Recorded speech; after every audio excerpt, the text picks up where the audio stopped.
Bom dia a todos, quero cumprimentá-los com a graça e a paz de nosso Senhor Jesus Cristo.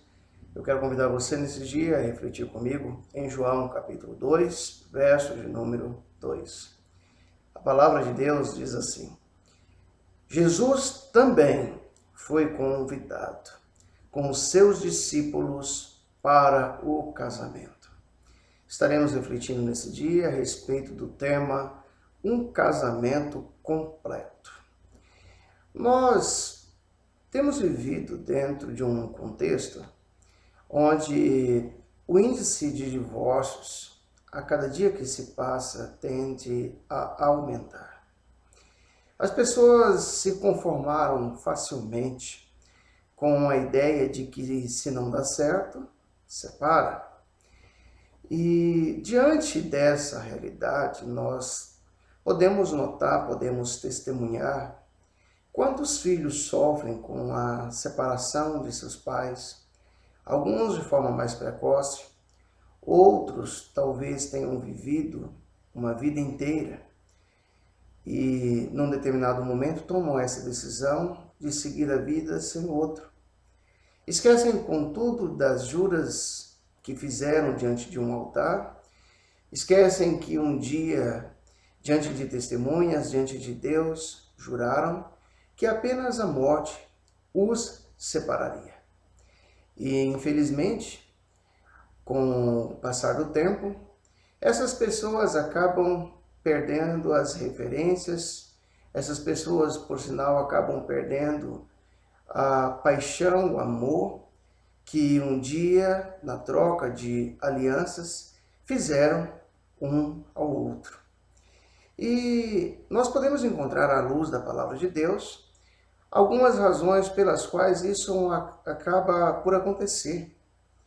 E uma delas é quando cada pessoa que entra no enlace matrimonial esquece as suas obrigações dentro do casamento.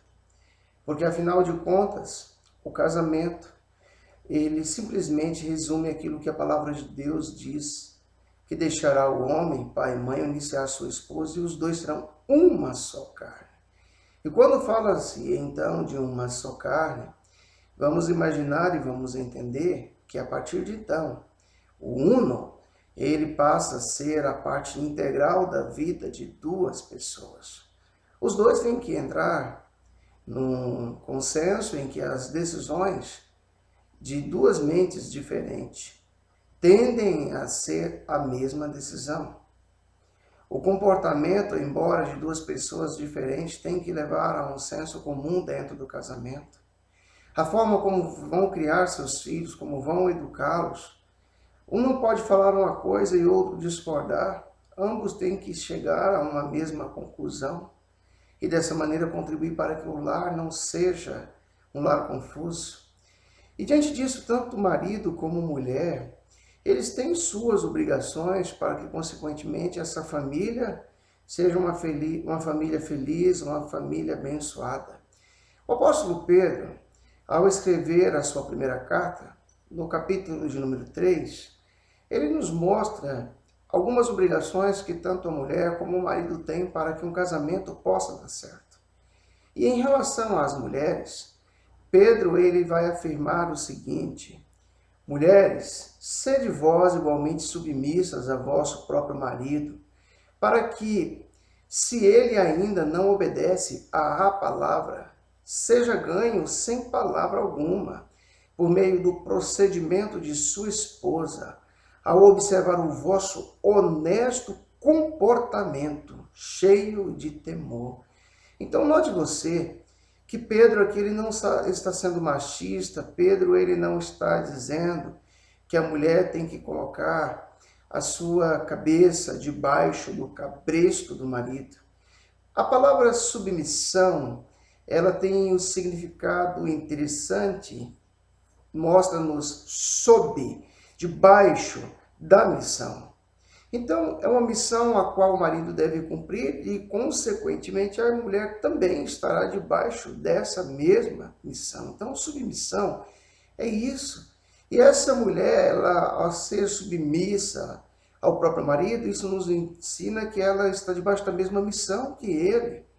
E essa mulher, tendo um procedimento sábio, ela vai contribuir para que esse homem possa ter temor de Deus, e de forma que muitas vezes não precisa argumentar muito, em silêncio, ela contribuirá para que o seu marido, através das suas atitudes sábias, seja alguém que venha se render a Deus.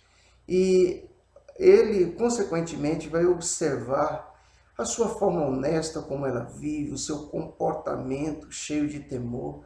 Então, as atitudes, elas chamam mais atenção do que as palavras. Isso é importante no casamento. Mas Pedro, ele também vai dar instruções ao marido. E se nós observarmos esse mesmo capítulo, verso de número 7, perceberemos que Pedro vai dizer aos maridos o seguinte: maridos, vós igualmente vivei a vida comum do lar, com discernimento e tendo consideração para com a vossa mulher como parte mais frágil.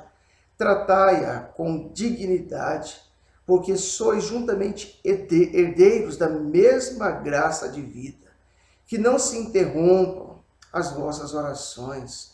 Então note você que Pedro, ele instrui o marido a viver de forma discernida o casamento, e ter consideração para com sua mulher, entendendo que a mulher, em determinados momentos, como ela é tratada como parte mais frágil. Não que a mulher seja mais fraca, mas ela é a parte mais dócil, ela é mais carinhosa. O homem muitas vezes é truculento. E nesse aspecto, Pedro então está mostrando isso, tratá-la com dignidade. O homem precisa entender que ele é herdeiro da mesma graça de Deus, junto com a sua mulher. Então nós desejamos, como herdeiros de Deus, viver as promessas do Senhor. E isso, uma vez que o homem deixa de fazê-lo, tenha certeza que suas orações serão interrompidas. Porque como você vai conseguir falar com Deus se você não consegue falar com o seu próprio cônjuge? E Pedro está mostrando isso, então, para homens, está mostrando isso para a parte que muitas vezes é o provedor do lar.